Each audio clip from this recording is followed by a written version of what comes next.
Assalamualaikum warahmatullahi wabarakatuh. Saya Nida Nabila, asal semester 3C akan mereview jurnal online Hukum Pidana Dalam Lanjut pertemuan ke-7 karya Vivi Ariyanti, yaitu yang berjudul Kebijakan Penegakan Hukum dalam Sistem Peradilan Pidana di Indonesia. Penegakan hukum merupakan suatu keharusan yang dijalankan negara dalam melindungi warganya. Karena penegakan hukum adalah menegakkan nilai-nilai kebenaran dan keadilan, usaha penanggulangan kejahatan dengan hukum pidana pada hakikatnya adalah bagian dari usaha penegakan hukum pidana.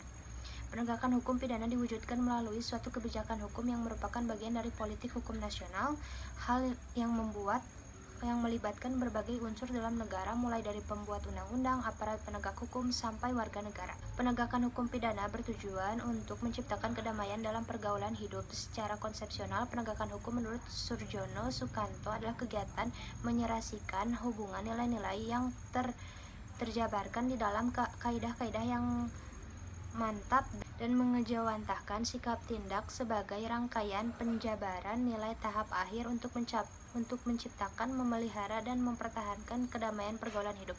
Menurutnya, bahwa penegakan hukum tersebut dipengaruhi oleh hal-hal berikut.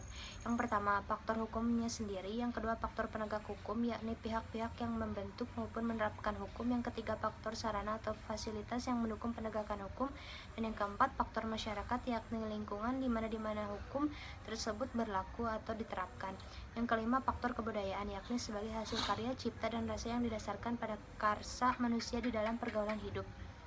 Berdasarkan hal di atas, dapat disimpulkan bahwa jaminan adanya keadilan dan kepastian hukum dalam penegakan hukum atau law enforcement dapat terlaksana dengan baik harus memenuhi setidaknya 3 syarat, yaitu yang pertama, adanya aturan perundang-undangan, yang kedua, adanya aparat dan lembaga yang akan menjalankan peraturan, yaitu polisi dan jaksa dan hakim, dan yang ketiga, adanya kesadaran hukum dari masyarakat yang terkena peraturan. Kesimpulan yang dapat diambil adalah bahwa kebijakan kriminal yang menjadi pilihan bagi penyelenggara negara, legislatif, yudikatif, eksekutif di Indonesia merupakan upaya untuk mengatasi kejahatan dan mewujudkan ketertiban dan kesejahteraan sosial.